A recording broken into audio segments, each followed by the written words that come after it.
It is August 20th, 2019, SmackDown Live. I'm Glenn Rubenstein. This is the Wrestling Inc. podcast. I am joined by Matt Morgan and Raj Giri. The three of us back together again. Matt, how's it going, man? Good. How was your stay in Florida? How do you deal with that heat all the time? I don't know. I just do.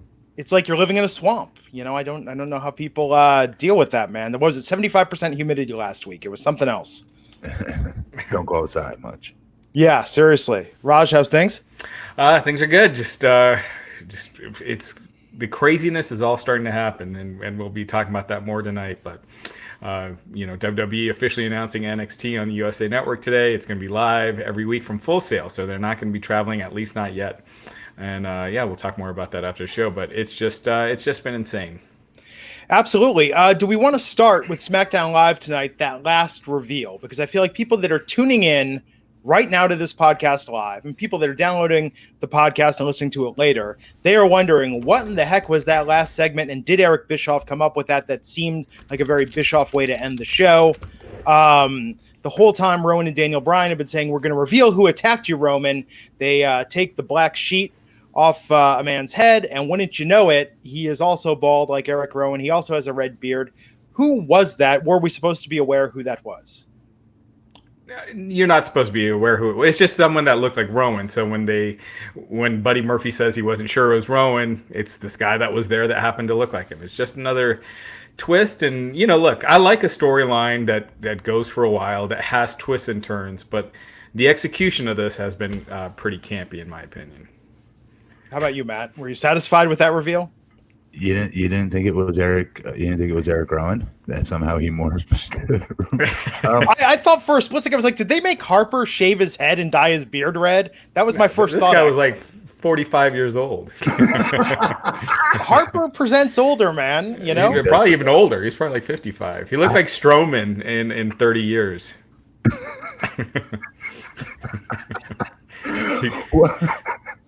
I don't know. I like they're going somewhere. Obviously, they have to be. I would hope so. Something. There has to be a much bigger, better payoff. For them putting this kind of time into this, I'm telling you, there has to be something better. I'm telling you, Rollins being the payoff, that would be the way to. If you're going to be doing this for months, that would be a great way to top it off. Well, then how do you explain this tonight? This is just, he happened to be there, and so it turns out Daniel Bryan and Rowan were wrong. It's not him, and it just keeps going, Because this guy, I mean, it's just because remember there was that some poor guy. Like, hey, you.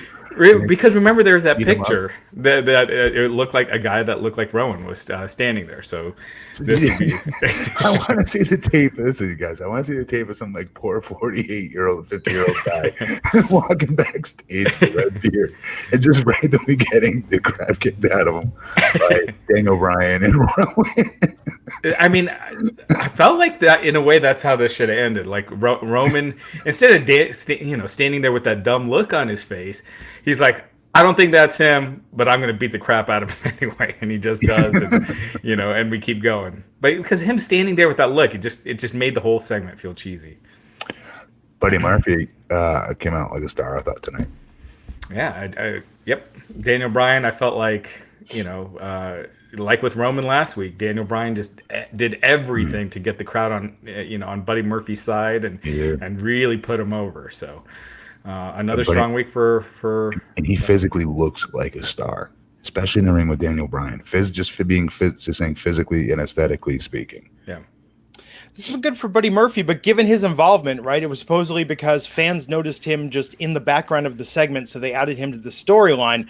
I get very nervous when the writers week to week don't know where this is heading. But they put the pedal to the metal with him with two huge back-to-back Roman Reigns matches, the Daniel Bryan match that he goes over in. Yeah. I mean, shoot, that's not a bad gig if you can get it, of just a fan chiming in that they think that, you know what I mean? Yeah. How many guys are trying to sneak into shots now backstage? Yeah. But I mean, hopefully, because we've seen in the past where WWE will start to give a guy a push and then just drop it immediately. And hopefully they'll continue with this a little bit, because the fans were behind Buddy by the end. Again, I think Daniel Bryan had a lot to do with it, but Buddy got over. And I hope they don't kill it cold, which they're known to do. Buddy did all the things necessary. The little body language things to get the fans to start chanting Buddy. The Ultimate Warrior spasms he started doing out there. It works for him. It gives people a chance, a moment to start cheering, which babyfaces don't do anymore because it looks corny normally. Mm-hmm. He was able, I thought, make it work. He should be made, I hope. Yeah. So that was how the show ended. Let's take it back and talk about how it started tonight. And then later, we're going to talk about the news that overshadowed all of SmackDown tonight. The news that had Wrestling Twitter coming alive today with NXT going to the USA Network. But first, let's run down SmackDown. Opened with Randy Orton coming out, cutting a promo, getting attacked by Kofi Kingston. Dash Wilder coming out to his aid. Dawson coming out. The segment ended with Kofi standing tall. Matt, how do you feel about the storyline? I understand I missed something pretty great last night with Orton and the Revival on Raw. Yeah, it's a faction, a basic. They need to be. Yes. Yeah. You missed an awesome Raw last night with those guys, but this is great continuation of a very good storyline that I'm very much into right now. Yeah. I hope they give these guys a real name. I know they hashtagged FTR or FTRKO, but yeah. But I don't see WWE going with that as their name. But if they give them a real name, that shows that they're really going to keep these guys together. And that, what else? Which part? That the Young Bucks are more over than you give them credit for, Raj.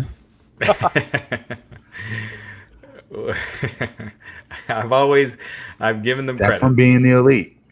I've always, no, I mean, they only get 200 people watching the show. Nobody cares. But FTR is also the Revival. Have been using it forever. The Revival. Well, because you got to own it. You got to own it, right? It's like if you become a meme like that, you either lean in, right? No, but they've been doing FTR before the Young Bucks, right? No. They used to do Forever the Revival. I did not know that. They did. No. And the Young Bucks turned that into F the Revival. No. I don't remember FTR existing. I swear to God, I don't remember that. It might have been true, but I swear I don't remember that. Okay. I'll double check, but I could have I want our fact checkers in the audience here. Who's right here? Matt Morgan, and me, or Raj? Let's figure this out. Way to draw the line in the sand, Glenn. No, because I've been a fan of the Revival since NXT. I don't remember FTR ever being a thing. Disappointed if I don't remember that. Yeah, and they trademarked it. The Revival did. I'm sure they did. I figured they did it after. Yeah, it didn't catch on. Regardless, it didn't catch on until the Young Bucks did it. Yeah. Anyhow, with this faction, Randy's got to get the cowboy hat from his dad, right? It's too good to go full retro. Bro, no, the cast. Gotta go cast. It's weird how Randy ages. You kind of see more glimpses of Cowboy Bob Orton more and more with him. So I think I don't think he ages. I don't think that dude ages. Couple angles, but it's part of it keeping the same haircut. He's smart. That's why he looks roughly the same in every photo now. They were really hyping this reveal in the last segment. Oh, man.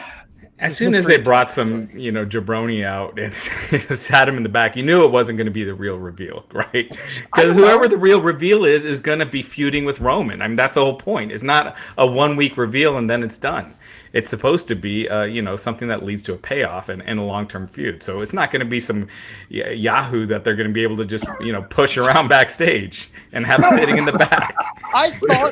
I thought they would have maybe a returning talent, maybe someone from Raw, maybe an NXT call-up. There are some cool ways they could have gone with that. Yeah, but if you do that again, you don't make them look weak their first night in. Because they got kidnapped so easily. Yeah, and they just sit there, not trying to break out or the hood on their head. Their hands weren't even tied. I mean, that was a pretty lazy kidnap. They're just hanging out backstage. I'm just saying, they have zip ties backstage at WWE. They could have made something work. We went from that to King of the Ring tournament match, Andrade versus Apollo Crews. They came out. We saw backstage a little bit of interaction with Shane and Kevin tonight. Talking about this. Owen talking about the $100,000 fund, them trying to mend their relationship, trying to get Shane to reconsider. It was interesting how they used that to build going into what happened in the last segment with Elias. But Apollo versus Andrade, what did you think of this match, Matt? I liked it. I mean, good execution. Good. Everything in the ring they did was fine. It's just, again, Apollo. I keep saying they need to do more things with him, but then they do, and then fans, I don't still feel are there with them yet. Yeah, Raj, what do you think? Do you think Apollo keeps hitting a ceiling with every time they push him? He's good. I mean, he's one of those guys that's good in the ring, but that's not enough. You got so many guys that are good in the ring. He does a lot of cool explosive moves and everything, but as a character, he just doesn't connect. And whether he's been a babyface for forever, whether that means putting him in a heel, turning him heel, or putting him in a tag team with someone else that he can play off of, doing something different with them. But this incarnation of him is just not getting over. Yeah, it's unfortunate. I wonder how it's going to shake out, if he's ever going to go further with this. I mean, they've never really gotten behind him. It seemed like Titus Worldwide thus far was probably his peak, right?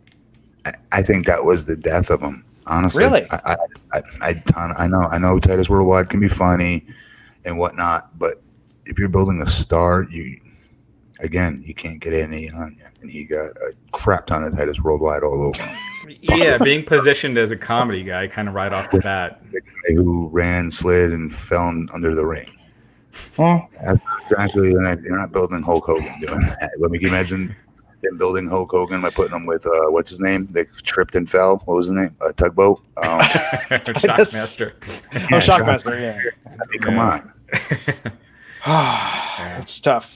So Andrade, of course, won this match. Apollo is one of those guys that he could use the move to NXT when that comes back on. Oh, please. No, that would be great for him. Let's take a moment to thank the sponsor of this episode. Guys, maybe your sex life is working out like Apollo's career. Maybe back in the day you were Big Thunder, but now it's a small world after all. With Blue Chew, Space Mountain, baby. The oldest ride does indeed have the longest line, and Blue Chew can take you there. Blue Chew, blue like the color blue, will help you increase your performance and get that extra confidence in bed. Blue Chew brings you first chewable with the same FDA-approved active ingredients as Viagra and Cialis, the stuff that works, the hard science, as it were, that can make you good to go. Take them anytime, day or night, even on a full stomach. And since they are chewable, they work up to twice as fast as a pill, so you can be ready whenever that opportunity arises. Raj Giri, what was it, a week or two ago, talking to us about date night on Blue Chew. Hey, it's date night on steroids. Seriously, but it's legal, and you can get it prescribed online. Look, guys, you were once great. You were once a machine. You were once genetically engineered, to borrow a term from Matt Morgan's past. The blueprint for human sexuality. And now, well, you've got a couple of Gandalf pubes. Let's just be real about it. You're aging, you're getting older, and things don't work as well as they used to. You lost me there. I'm just saying, you look down and you're like, that's white. I didn't know they came in the color white. That's very weird. But like Gandalf, you can cast a spell because Blue Chew is magic, baby. It makes it work. It makes the magic happen in your pants. Glenn just guaranteed Blue Chew changes your pube color, folks. You heard it there. Doesn't change your pube color. I'm just saying it's a sign. And if you're one and done, which as you get older, let's face it, you're lucky to even have one, Blue Chew is going to bring back round 2, round 3, round 4. Prescribed online, shipped straight to your door in a discreet package. No in-person's doctor's visit, no waiting at the pharmacy, and best of all, no more awkwardness. Nothing like Gandalf pubes. You will never have to say that phrase when getting Blue Chew. Made in the USA, prepares and ships direct, cheaper than a pharmacy. And we've got a special deal for our listeners. Visit BlueChew.com. Get your first shipment for free when you use our special promo code WINC. You're just going to pay $5 shipping. You're going to get a pouch just like this when you use the promo code WINC. Pay $5 shipping. That's BLUE Chew.com. Promo code WINC to try it free. And look, they're not skimping on this. When you get that free sample, we got 1, 2, 3, 4. Think of all the great nights you can have, courtesy of Wrestling Inc. when you use the promo code WINC. BlueChew.com. Blue Chew, the better, cheaper, faster choice. And we thank them for sponsoring the Wrestling Inc. podcast. It's good to be back, guys. Do you know, so Andy Molnowski, he does a lot of the interviews for us, and he was at an independent event this past weekend. He had the Wrestling mic flag, and people were chanting Blue Chew at the show. See? There you have it. Blue Chew's getting over, and a sponsor of StarCast, where I will be next week. If you see me, come and say hi. I'm going to have Blue Chew t-shirts there. I will hook Wrestling Inc. fans up first. Just come and say hello to me at StarCast, and of course, I will be at All Out. Is StarCast more than once a year? It's twice a year now. Blue Chew is a sponsor in Vegas. We're a sponsor in Chicago. And Matt, I was going to send you some t-shirts. And I was like, Matt's never going to wear these. He can't. He's an elected official. Well, I think they're going to do StarCast at all the big AEW events. The same. And I think there's going to be one more at the end of this year. Huh. Really? Yeah. Smart. Well, that's the first I've heard of it. I got to get on the phone to Conrad, send him some money so Blue Chew can sponsor it. Yeah. Be good times. Now back to the show. Oh man, Elias backstage. Drake Maverick, they had a little interaction. So Drake is chasing Elias now, wants to consummate his marriage by pinning Elias first and then his lovely wife. But Elias tonight, 24/7 rules suspended because of his match versus Kevin Owens later in the show. We're left with Drake hiding out in a road case. Do you think the consummate the marriage thing is a bit old at this point? Yeah. I thought it was old a few weeks ago. Yeah. It's done better on the social media too, by the way. And I think Drake Maverick's gold. I love him, but no one's buying that at this point. You know, it was funny for a couple weeks, but yeah. Yep. After that, Moment of Bliss. Here we go. Nikki Cross, Alexa Bliss coming out there doing a segment with Charlotte, interrupted by Bayley.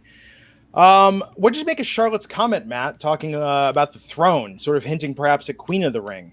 I dug it. I like it. I like the entire. I love that promo by Charlotte.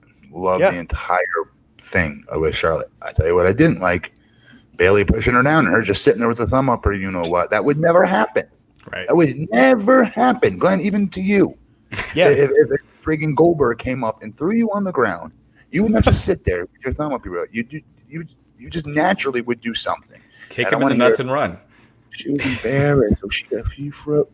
Charlotte Flair ain't getting embarrassed in that. She's going, who are you? And spearing her. Yeah. Anybody would do that. Anybody would do that. It was stupid. Could you imagine John Jones shoving Daniel Cormier? Daniel Cormier just lying down looking at him? Anybody. Oh, yeah. But that would happen. Ever. It made no sense. I didn't like it. Yeah, and it was weird with Bayley. I mean, I don't know. Are baby faces supposed to do the one more thing and then I'm hitting you? Normally, no, but Bayley has zero edge to her whatsoever. Aggression either. Yeah. So, you know what I mean? So that's probably why they tried to give her some there. They should have done something different with that. That's what they were trying to do. But that was stupid.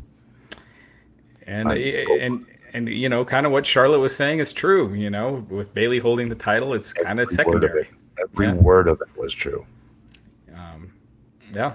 And then also, I think it makes Bayley look stupid to just so quickly. Hey, you want a title shot? Like, you know what I mean? Saying, you know what? No, number one, I don't fear you. I think I could beat you 7 days a week, quite frankly. But guess what, Miss Spoiled, Ric Flair's daughter, Charlotte? Your ass is getting to the back of the line, and you're going to like it because I am the champ. And until I'm not the champ, you're the chump. Get to stepping. Get to the back of the line. See ya. Ta-ta. Bye-bye. And then walk off stage. It totally chump her out. It big dog her. It big leagues her, which never happens. Charlotte always gets a big league everybody else. Yeah. And you still get the same element of Charlotte being embarrassed without being physical. WWE really should hire you, Matt, to write for these wrestlers because the stuff you come up with is so much better. Right off the cuff, it's so much better than what they're saying. Do it like hours and hours and hours before the show. I don't know. That just comes out of my head. It's right there. Yeah. You would never hire somebody to say, "Hey, all right, before the go, give them a roll." Right. But but seriously, right? I mean, I don't know. I thought it made Charlotte look not even just stupid, but just wasn't in her character to sit there on the ground like that.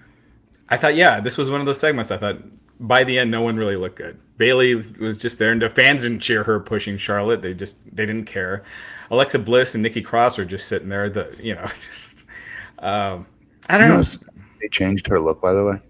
Nikki Cross. I missed that. They've changed her look significantly. I mean, I'm saying since she first started there.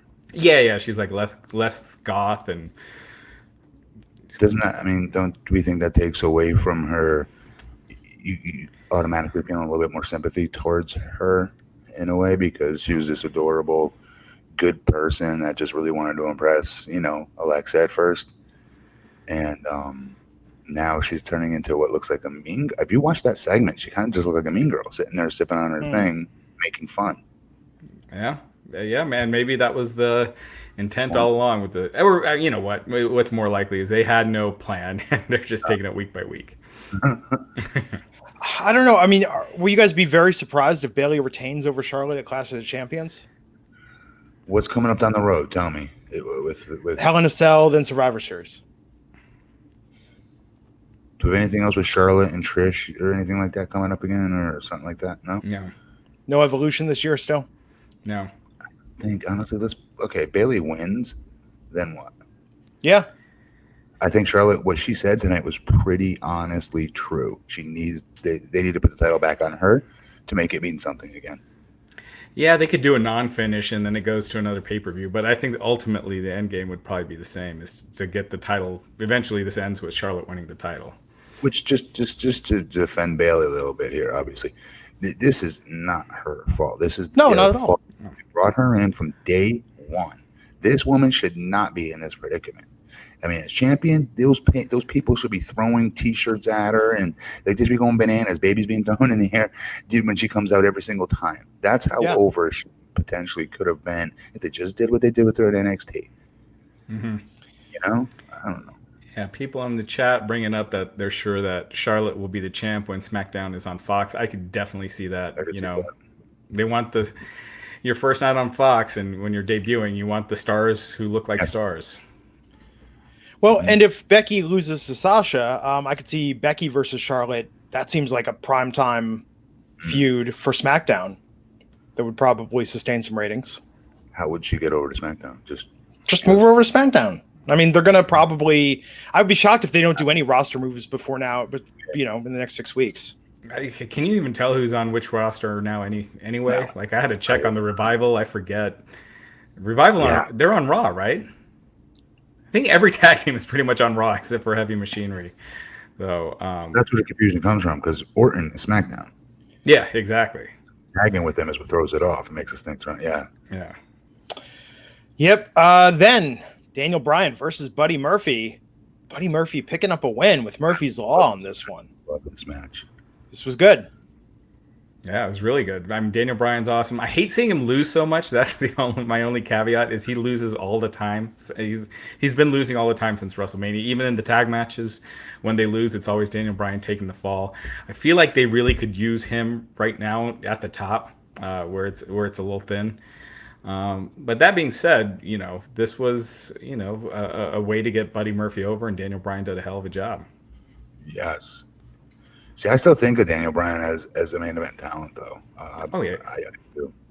He is. I mean, he's kind of one of those that it doesn't hurt him much, but you can definitely feel like he's not positioned at the top right now. You can tell, when you're watching the show that he's not in the top mix, but he's one of those guys that you could easily put in the top mix. That's exactly how he won the title. He came out of nowhere. Remember, that was not in the cards for him to win that title, if you remember. Or was it versus AJ, right? Yeah, last year. Well, he was in a little feud with AJ, but it didn't look like he was heading towards winning the title, and that title win did kind of come out of nowhere. Yeah. But yeah, as soon as he turned heel and everything too, and changed he was his wrestling. Don't you remember? He was wrestling like at the bottom of the card. Yeah, he was losing to Miz. He was losing to Miz constantly. It's weird. Yeah. I don't get it, man. It's been weird since he came back. I mean, the title run was good, but ultimately he's going to be remembered for getting Kofi over. And Kofi, Ali, in here with Buddy Murphy. I mean, he has really got, when he wants to put, and I'm sure he'll do it any time, but he's really helped make these credit guys. To him. Yeah. I mean, Matt, could you imagine if you were in Daniel Bryan's position? You were like, I get to come back. I get to do this. People are chanting my name, the Yes Movement. I'm seen as such a star. And you know what? I want to use my position to put other guys over and elevate their careers. Yeah. Honestly, yeah. Yeah. Yeah, you're a mark for yourself otherwise. If you're making the same kind of money, what the hell do you care? You're Daniel Bryan, you're a multiple-time world champion, pinnacle of WrestleMania. Remember, where Triple H and Batista, like, that will go down in wrestling history. You're cemented forever. You prove Vince McMahon wrong more than anybody else has ever proven him wrong, in my opinion. Well, good to him. That's a lack of ego, and as long as he has a garden and a compost pile, he's happy. Well, now also we're in an era where wins and losses mean the least, which I also think hurts the product. Whereas back in the day, when a top guy lost, it really meant something and it really got someone over, which that doesn't happen as much anymore. Yeah. No, absolutely. So this was a good match. If you skip SmackDown tonight, go back and watch this for sure. The Revival versus Heavy Machinery tonight. This was surprisingly good. I did not think Heavy Metal would be able to have I don't know. I should have given him more credit. It was a good match. Yeah, I mean, I thought this was fine. For a filler match, help get the Revival over. They're clearly being used more right now, so it was what it should have been. I thought it was entertaining. Yes. Yeah. No, good for them. And with Heavy Machinery, it'll be interesting. I mean, it feels like the audience reacts to them in most cities in a good way. I know we've been critical in the past, but clearly they're connecting with people. Yes. After that, we had Chad Gable backstage. I know it's been a couple months. I can't get used to him with the new hair. It still doesn't look right to me. No. He looks like a computer programmer or something. What? Solid gimmick. That should be his gimmick. I don't get it though. Why do they have such hard-ons for cutting guys with long hair as hair? Yeah. So stupid. It's not a passe thing to have long hair. Right. Roman Reigns has long hair. Stick out more. Yeah. Yeah, I don't know if, you got to get that stuff approved. So the office definitely let him do it, but I just think he looks so plain right now. And he's a hell of a wrestler, and he's another one with NXT going to 2 hours and live that he can make a mark there again. Yep. Yeah, but with his current look, I think that hurts him. Looks like any 205 Live guy right now, physically. When I see him, it takes me a second to realize who he is. The promo was good, though, right? I thought his promo tonight about people have always been telling me I wasn't good enough. I like that. Sucked. This promo is used so often. Like Daniel Bryan is using Nikki Cross. I mean, how many people have talked about? Oh, I wasn't supposed to have made it, and I did, and I'm going to take this opportunity. And Ali does it all the time. It's the same promo over and over and over that you keep hearing from these guys. Well, those are real life stories too, though. Yeah, but and Vince and being an underdog. That it's over. Everyone's the underdog now. Everyone is smaller. No one is the big. They are. They're all midgets. Look at them. They're right. Matt, could you imagine if you went back, Matt, and they were like, Matt, here's your promo. People always told me I wasn't good enough. Right. People told me I was too tall. Promo not that I wasn't too tall, but that it was. I got years and years of frustration. I'm going to take out in the ring tonight, and I was supposed to be a heel. Yeah. It's one thing if you had one or two people doing it. It's just so overdone, this promo. The Shelton Benjamin thing was kind of funny though.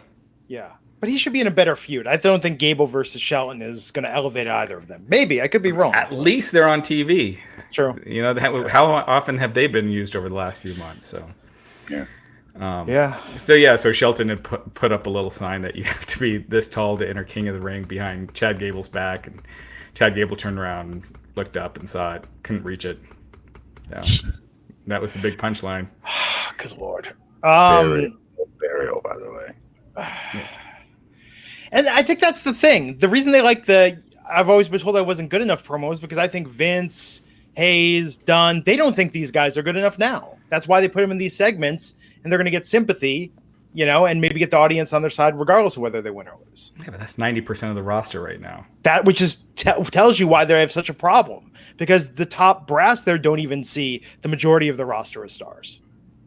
Yeah, I mean that's been the case for a long time. You see how they're booked. None of these guys are really booked. Like they don't book Roman Reigns like Hulk Hogan, or they would have Steve Austin. You know, no, they look at Kevin Owens tonight. You know, when people compare Owens and Shane with Austin and McMahon, you know, you wouldn't have Austin going to McMahon begging him to take back a fine and then get outsmarted still at the end of the show. Oh yeah.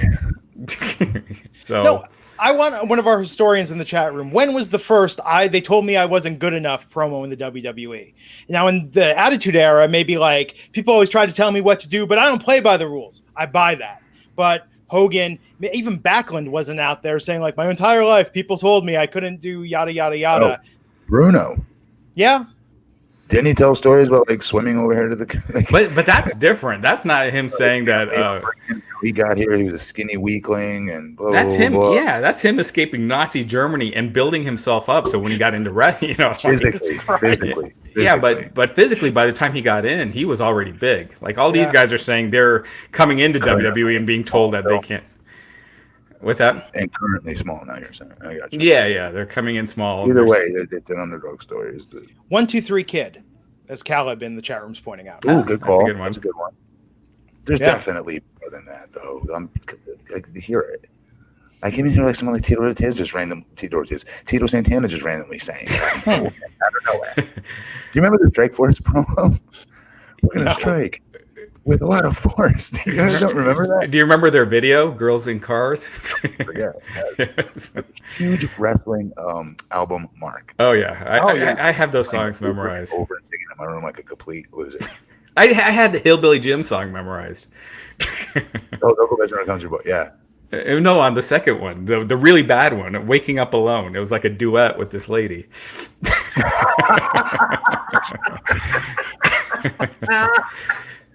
All I want them to do is remake Land of a Thousand Dances with the current roster. That was also a cool video for the record too. Absolutely. I think if they did it with the current roster, you just appreciate the original a lot more, because that original was just, it was off the charts, 80s greatness. And it was a rainbow. Like every 2 inches, there was a crazy character that looked nothing like the one you just saw beforehand. Exactly. Yeah. No, absolutely. You had Randy Savage, Roddy Piper, Hulk Hogan, all in the same music video. Actually, was Hogan in Land of a Thousand Dances? I thought he was a notable absence. Oh, he was in Stand Back. Yeah. That song was pretty good too. It was not that. It's classic era, man. But you know, back then we had the Super Bowl Shuffle. Sports and music were coming together in a way we'd never seen before. I miss those days.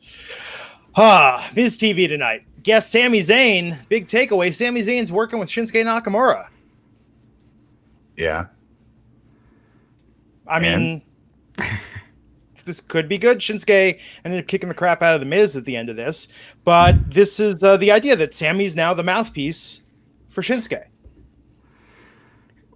Do you think this means he's not going to wrestle? I'm sure he's going to get into it, but it seems like the whole thing with, he speaks Japanese, the way that he was setting it up made it seem like Sami's going to be doing the talking here. I'm sure he's going to get involved in the matches. He's not switching to the manager role, but this pairing, I think, takes Sami's talk and lackluster record lately. He hasn't really won a lot of matches. So I think this is a way to balance that out. He's way too damn good of a wrestler. I agree. He gets cut promos. He gets legitimate heat when he's not supposed to be getting legitimate heat. You know what I mean? Like in a day and age where fans cheer his type of heel antics. Normally, when someone's really that good in the ring, they usually cheer for that nowadays. He still gets them to boo him. Yeah, I wonder if this is going to be more like a Rusev Aiden English kind of pairing where he's still wrestling, but he's his own star. What the hell, man? No, I know, and not to mention, look, I'm glad that they're giving these guys something to do because they are just beating Sami every week, quick. Nakamura, they start all these feuds with him and then end them. Like they were starting something with him and Ali a few weeks ago and just dropped it completely. So at least they're doing something with him. But, you know, again, look, we saw with Paige and the God, I hate saying it, Asuka and Kairi Sane, where it seemed like, oh, that's great. They're giving them a mouthpiece, and they never even gave him a chance. So That's I don't. true. We'll see where they go with this, but I do like that. I think there's potential there because Sami is a great personality, and Nakamura, clearly they don't trust him to do anything outside of the ring. And to be clear, we're not saying that Nakamura has issues with English. That's how they presented it tonight. We've talked about at length on this podcast, unscripted in English. He's great. With the promos, it's been a little rough, but also they've never given him anything great with those promos. Or God forbid, like we remember we were praising the one that come on, talking smack. Yeah. We're like, why not just let him do that? Like, okay, you put so much money into him. At least chance it. Take one chance on one episode where you let him cut a promo in the way, whatever which way he wants to cut it. You guys have nothing to lose. At the time, they were the only game in town. AEW wasn't around yet or nothing. What do you have to lose? You have the monopoly on the business. Let a guy go out there and cut a shoe promo who's much better in speaking a second language. Free balling out there, if you will, right? Yeah. It not really being scripted. What do you have to lose? Yeah. I did like Sami tonight saying he's a poet, he's an artist, but he's in pain because he can't articulate what's in his soul. I was like, okay, Sami, this is going to be a little fun. Yeah, it's going to be entertaining. Of course, this is going to be entertaining. Yeah. It will be. I just feel bad for Sami because I don't know. I still kept thinking like they would do something with him. Eventually, the light bulb would go off. I honestly thought it was going to go off when he was cutting those shoot promos. Yeah. Do you know what I mean? Like, why not? Why register the Buddy Murphy thing, for instance, as a company? Oh, wait, we got something here. We got lightning in a bottle. We got to take advantage of it now. And then not Sami Zayn, who cut like 3 back-to-back world beater promos, if you guys remember. That you just like, okay, these are star-making moments here. It's just lost now. It just is. This Buddy Murphy thing was great because it's a blast from the past of how they used to react rather when a star catches or a wrestler catches on, if you will, and the fans would get behind something really quickly or emotionally invest in something really quick enough, and then they turn it around quickly, right? They used to do it all the time in the Attitude Era. They do not do it nowadays. Yeah. And it sucks because they miss a lot of these talents miss these golden opportunities that they've done their damn job, and that's what pisses me off. These guys and women, they do their jobs. They do go out and get over organically, some of them, and they don't do anything about it. I think this comes back to something you said probably 2 years ago on this podcast, Matt, whereas with Sami, if you're a Fox executive and you're looking at who do we see as TV stars, and I say this as the biggest Sami Zayn mark. On my flight back from Florida, I listened to Sami on Renee's podcast, Regular Girls, Sami with his wife. It was great. Most of it wasn't about wrestling. I was thoroughly entertained. I think he's just a wonderful man with his charity work. But if I'm a Fox TV exec, I'm looking at him, and Matt, what did you say 2 years ago? Like, this guy doesn't look like a superstar. Cab driver. Yeah, exactly. But Nakamura, I think they see something in with that X factor. So, okay, if we can maybe use Sami to play off what they perceive as Nakamura, because Fox, if Vince has his issues with the way Nakamura delivers promos, Fox might have greater concerns with it. So I see where this, in their mind, makes them a more TV-ready duo for the move to primetime on Fox. Okay. The other thing with Sami's comment I said is back when he was a babyface too. Yeah. As a heel, he portrays something very differently physically. Yeah. I don't know how or why. I don't know if it's his isms, his body language. I don't know what it is, but he's night and day different from face to heel, especially with the mic. And I think if you give him 2 seconds just to listen as a fan, watching at home, you're not impressed by his physique or whatever, I guarantee you'll be impressed by him running his mouth.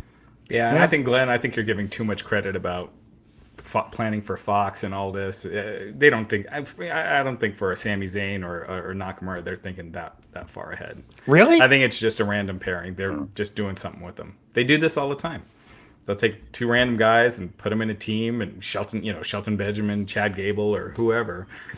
I'd pay money to see these 2 wrestle again, quite frankly. Oh, it was a great match. And they mentioned it on TV tonight. They mentioned that was a classic. Yes. Yeah. Well, and that's the cool thing. If they run together for a while, when they break up, they have a natural feud against one another. It's perfect. Yeah. This could be very good for both of them in the long run. King of the Ring tonight, Elias versus Kevin Owens, Shane McMahon out there as the guest referee. Was he the guest referee, or did he just end up finishing the He match? came halfway through the match. That's right. Let's be honest. Who cares? I know. I want to be correct. Sometimes people. This entire angle, I don't care. And I love, and KO's my guy. Yeah. I just don't like the Shane McMahon and Elias stuff. I Wait, hate it. Did we mention the backstage segment where Kevin Owens was basically begging to have his fine? Yes. We said it twice, so it would be that we would never see somebody do that. We would never see. Who was it? You said Stone Cold asking Vince McMahon, right? And he getting outsmarted at the end.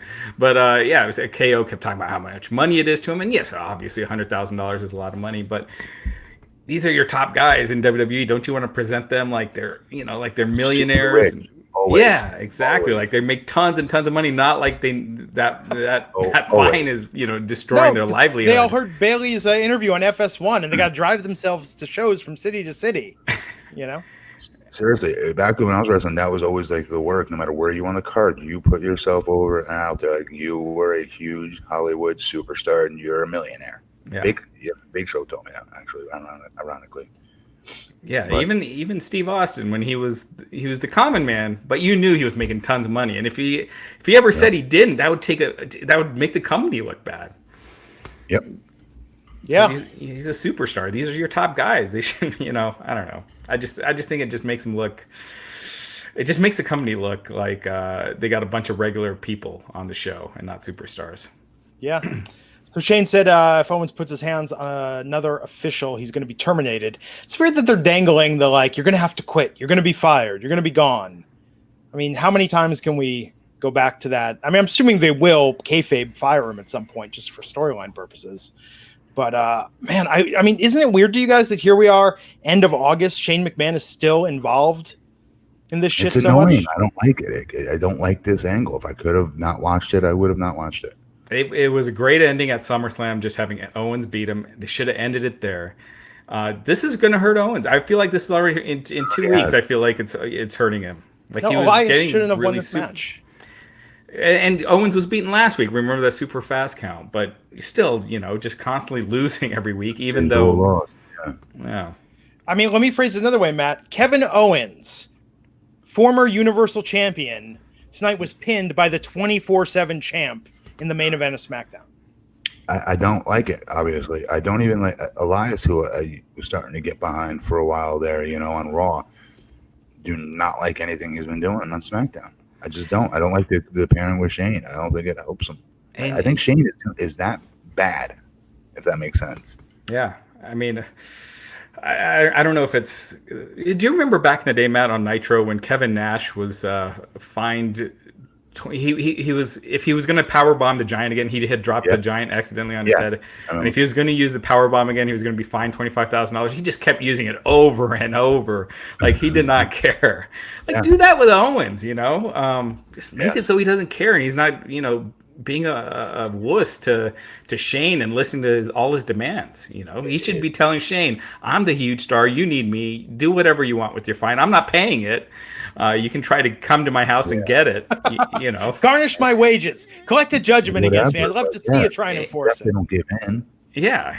Whine about it or not. I mean, he didn't really whine, but he kind of did. Yeah. I want that segment. I want Shane repossessing Owens's car. Like, I bought your house and I'm foreclosing on it. That would actually be a great storyline. Or, say you find me $100,000, I'm going to take it out of your ass. And then you destroy Shane's car backstage. And, there's stuff you could do to make Owens look strong and not look weak and subservient to Shane. And needing that money, and he's changing his whole persona. 3 weeks ago, he's cutting these, huge promos on Shane, talking about how he's a cancer and needs to go, and now he's doing whatever Shane says. I just think it makes him look weak. And yes, he lost to Elias tonight. After that, we went backstage. The big reveal: Roman Reigns in the room with Daniel Bryan and Eric Rowan and the Mystery Man. They take the hood off the Mystery Man. It is an unknown, old bearded man who looks reasonably like Rowan. I think his beard was dyed. I didn't know that wasn't another mask. Oh, touche. Scooby-Doo style. How do you know? Absolutely. He looked like Rowan on the what is that app? The Face app. Yeah. What it looked like. Big Show had plastic surgery to look like Rowan to frame him for this crime. Yes. and grew a beard. And I mean, I don't think it's good when you had Roman looking confused, you had Daniel looking confused. Everyone looked confused when they went off the air. It was supposed to be like a big surprise reveal, and everyone looked like I have no clue what this effing means. Mind you, Daniel Bryan and Rowan put him there. So how do they not know what he looks like?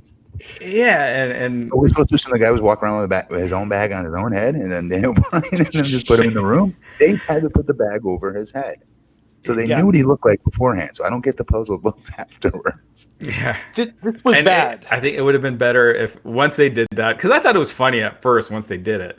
And then the goofy looks that they were all giving each other just kind of killed the segment. If you just had Roman being like, what the hell is this? And, and then they just started brawling, that would have been better. But this was a cheesy ending. They got to be careful. I'm being serious. This is, I can't remember sense. This is nearing the sucker and succotash level of campy Scooby-Doo humor, or whatever you want to call it. I mean, this could be done well, but it's very campy so far with the delivery. Yeah. But at the same time, it does keep you guessing. There are a lot of possibilities, and if they end strong on this, yes. that's what ultimately matters. Well, but why guess anymore? It's like, did we ever find out what Daniel Bryan's big announcement was all those weeks ago? No. Yeah, so why guess? I now don't trust anything Daniel Bryan's involved in where they tease a reveal. Well, it's possible. I mean, at one point it was supposed to be him. I mean, Roman and Daniel Bryan were supposed to be feuding this fall, and it still could be. They are involved in the storyline. But I just feel like when you've gone this long, you almost need something bigger right now. Yeah. So there you have it, folks. SmackDown Live. Yep. It was an average, a lot of good with Daniel Bryan and Buddy Murphy. Good wrestling. That's for me. A C+. Yeah, I think that's fair. B-, C+. C+. So here's the crazy thing, and we have some other news stories to get to, but here's the crazy thing. And real quick, Glenn, one more thing let's add to the news stories is Ronda Rousey almost losing her finger. Absolutely. Which I didn't need to see that photo on Instagram. It was disgusting. It's really bad. So last night, we were expecting an announcement on Raw about NXT going to the USA Network before we'd been talking on this very podcast about FS1 being a possible home. Dave Meltzer saying they got upwards of $50 million for this deal to bring it to USA. On the low end. On the low end. And instead of waiting for SmackDown tonight, they announced it on Twitter this morning, completely overshadowing, I think, everything that happened on TV tonight, this announcement that NXT is going to be 2 hours live on the USA Network every Wednesday starting September 18th. Yeah, I mean, what's your problem with how they revealed it, though? I mean, I think Raw would have been a good place to reveal it. I think, but this way you get the media all over it before, and then your TV audience still sees it. So it's on the whole day. If you do it at nighttime, like at this time, you have your overnight cycle that has to happen before the morning news hits. And that's true, right? Yeah. They get a full day of coverage on this, and that's why you said you saw it everywhere on Twitter today. Well, maybe tomorrow would have been even better because they would have had. I mean, I saw more people tweeting about that during SmackDown than I did tweeting about SmackDown. In general, earlier in the week works better. Internet traffic is higher. It's just how it works. I think they didn't do it yesterday, like yesterday morning, just because I feel like even in the press release they said they have agreed to terms in principle. So I don't think every T is crossed and every I is dotted yet, but they've got an agreement. I think all the big parts are figured out now. Now that it's just rolling it out. But yeah. Good on USA that they said, hey, we heard some rumblings about FS1. Let us make an offer, perhaps. It's interesting because, when NXT was on USA a couple years ago, that Christmas week, they did 841,000 viewers, and there was no approach of bringing them on. There was no movement in that direction. So I don't know if they lost SmackDown and feel like they need the WWE content. USA Network's their numbers have fallen more, like similar to WWE's, maybe even more percentage-wise year to year than other cable. But that's exactly why they lost they lost SmackDown. Yeah, absolutely. So this is a huge story. I mean, you got 2 more hours of WWE programming in prime time now. already I felt like it's been Oversaturated. Oversaturated, absolutely, and the product has been diluted. I thought it's been like that pretty much shortly after SmackDown was brought on, and I'm talking about when it was first brought on in like 99, 2000. Then back then you had one show you really needed to see every week, and then all of a sudden when you had SmackDown, it was kind of like you still really need to see Raw, SmackDown maybe, and now you're adding another show onto that. And I'm telling you, if AEW beats NXT or comes close, they're going to be moving NXT out of Full Sail. They're going to be, trying to spruce it up, make it more like the main roster show, bring the main roster talent on, and it's just basically 3 brands are going to be interchangeable. Yeah. Well, see, man, it's going to be exciting. I mean, wrestling media is certainly scrambling on this. I mean, we've had our own conversations. Other podcasts are asking their listeners, their other sites are asking their viewers, how are they going to do this? I mean, as a fan, how are you going to do this? Going to stack 2 TVs on top of each other, figure out some picture. Where did picture-in-picture go? Remember when picture-in-picture was like the greatest thing in the 90s and early 2000s? You can't get a TV with picture-in-picture anymore. I want to be able to watch both shows at the same time, AEW and NXT. Now it's easy to. You just have your tablet and your TV, right? I want them side by side on the big screen. Yeah. And people, we were getting a lot of questions on Twitter and on here asking about the podcast. And we will be covering AEW. We will be covering NXT. We're just working out the logistics, but obviously we won't be doing the podcast on Tuesday nights anymore. And we will be doing it Friday after SmackDown, and we will be doing it Wednesday, and we're just working out the logistics on that. Imagine when the first takeover goes head to head with an AEW pay-per-view. Yeah. No, it's gonna be crazy, man. It will. Is this going to test your appetite for professional wrestling, Matt? AEW is going to beat them. Yeah. You think so? Not consistently. I think week 1 they will. I think the build of Yeah. It's going to be exciting, man. I mean, it's a different time. It is exciting, but there is also, we talked about 3 hours of SmackDown. WWE wanting a 3rd hour on Friday nights. Apparently, that's still in play. So terrible idea, and terrible idea for NXT being any more than 1 hour. By the way, you think so? They're doing it just because the other show. I mean, how long is AEW? 2 hours, right? Yeah, if AEW is 1 hour, I'm sure NXT would probably be 1 hour. So, but the 3rd hour on Friday nights, it would not be on Fox because Fox has local news and other commitments. But it would be something on FS1. But still, just overkill. Overkill on overkill. We'll see, man. It's going to be exciting. There's a lot of talent on NXT that don't make it on TV regularly. It definitely keeps some people feeling more special because they're not overused. But man, what is this going to do with call-ups to the main roster? What is it going to do with more talent going down to NXT? It potentially, not potentially, it's going to be its own. In my opinion, eventually, what we already think, it's the better of the 3 shows between SmackDown and Raw. I'm worried about it going to 2 hours and how much that will affect us thinking it's the best edgy WWE show of the WWE shows, but especially if Vince getting his hands on the damn thing. But with that said, I still think it's going to be the best of the 3 WWE shows, and it's going to be its own standalone. I think guys are going to be wanting to race to that show eventually. Yeah. And so as of right now, they said it's going to be live from Full Sail. And the replay will be available the next day on the WWE Network. So the following Thursday night at 9/8 Central. So there's only 1 day delay with NXT, whereas Raw and SmackDown it's like a month.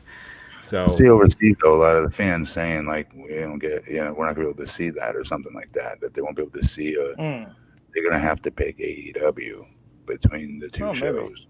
See Jericho's tweet about that, saying which side are you on, who you picking, and a lot of the overseas fans was saying that something about USA that they're not able to see it or something.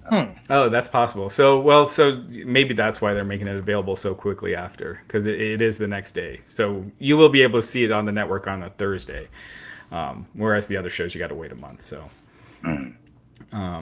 so yeah, I mean it's the battle is going to be fascinating as far as watching. Overseas, they don't have USA. Remember they put them on all the other networks that I don't remember the names of. Right. They don't have it over there. Yeah. Yeah. Matt, we didn't get to celebrate together last week that Orange Cassidy signed with AEW. Pretty good. Absolutely. I think we made that happen. You're welcome. Absolutely. Got to come out of retirement. One more match. Blue versus orange, man. I'm good. Got to make it work. No, I think I'm very curious. So I'm going to be at StarCast next week. I'll be there for All Out. Very curious to hear what the talk and the chatter is. Because Raj in Vegas at Double or Nothing, I don't want to say it was cocky, but it was confident. There was an air of confidence. Like, we're doing something. We're going to make our mark, plant our flag. The groundswell is happening. And now there's been a pushback, a response.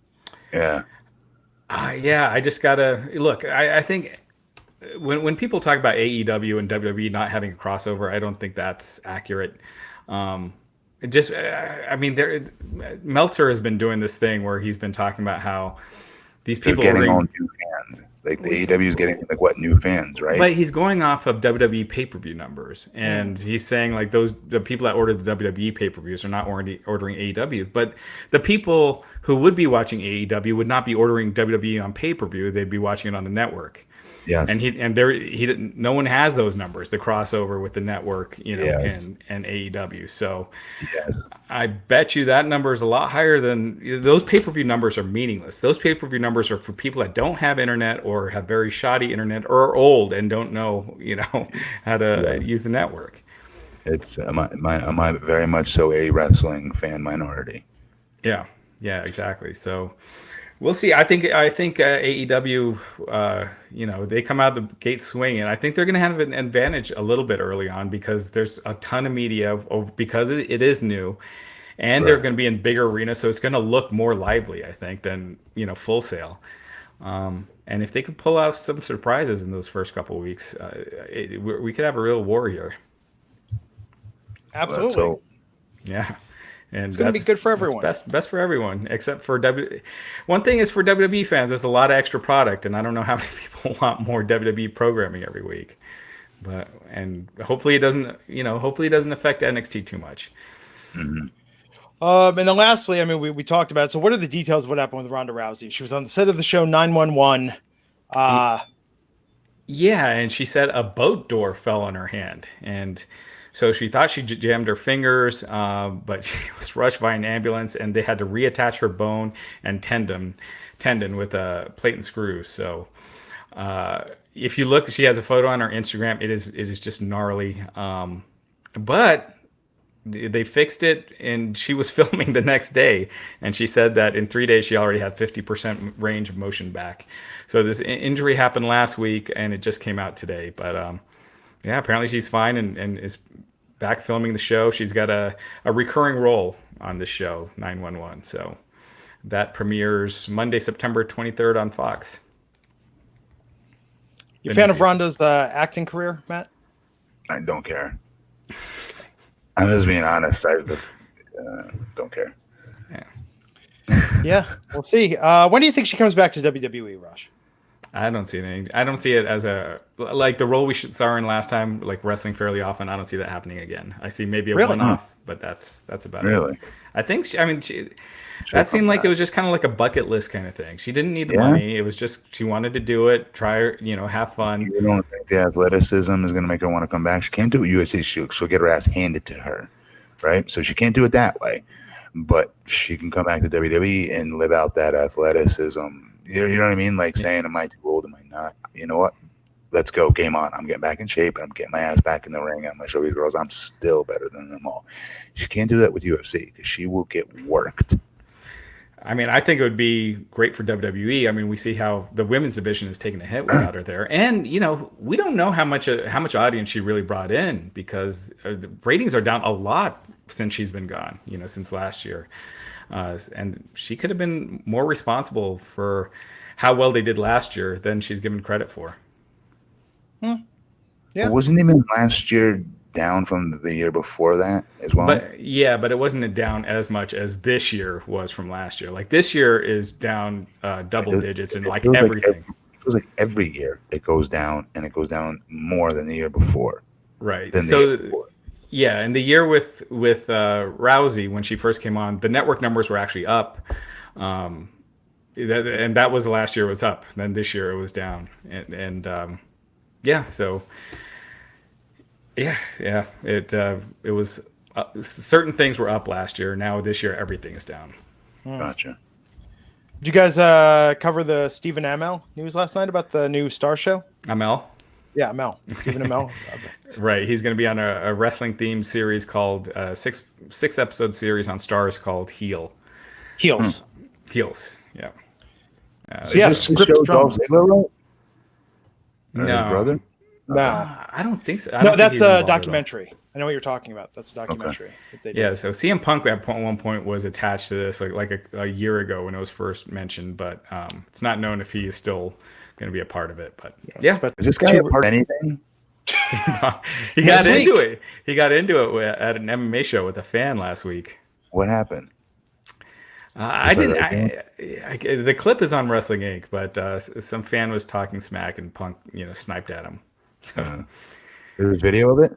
Yeah. All right, we'll see it. Yeah, look it up. He's a step away from getting in fights at a Blink-182 concert, man. Like, he's just one notch above. Speaking of which, you're going to like this week on Wrestling Inc., we got an interview with Enzo Amore. Oh, interesting. Who did the interview? Andy Malnoski. I was going to say. We got Jerry Lawler. I would pay money to see Nick Hausman try and do an interview with Enzo Amore and keep it together. I don't think Nick could do it. Nick's pretty good in those situations, but yeah, we got a ton of we got Rhino, Teddy Long, nice, just tons of interviews this week. Very cool, guys. So good to be back. I'm bummed I'm going to be out next week, but the good news is I have no travel booked after that. The three of us will be together 3 times a week, or at least twice a week, depending on Raj's schedule. It's all going to be good. Very exciting. So stay tuned to Wrestling Inc. for more news about that when we figure out how to cover AEW NXT at the same time, even. Who knows? Matt Morgan, anything to plug? I'm bummed I didn't get to go visit Longwood, Florida. When I was there, I was so busy. I sent Matt one text. Commission meeting last night. You could have seen me in action, but no, you're too cool. I sent Matt one text, and it was to complain about the heat. Yeah, that's literally what he's right. Yeah. He's BP Matt Morgan on Instagram, on Twitter. Raj just talked about what's coming up on the website, Wrestling Inc. Make it your homepage. Is that still a thing, or do we just all go to Google now? You still can. You can still make Wrestling Inc. your homepage, ladies and gentlemen, and I suggest you do that. I'm Glenn Rubenstein. Follow me on Twitter at Glenn Rubenstein. I'll be tweeting live from StarCast on my trip to Chicago next week, telling you what's up, where you can see me, get those Blue Chew shirts, Blue Chew shirts, and yeah. See you back here next week on the Wrestling Inc. podcast. Take care.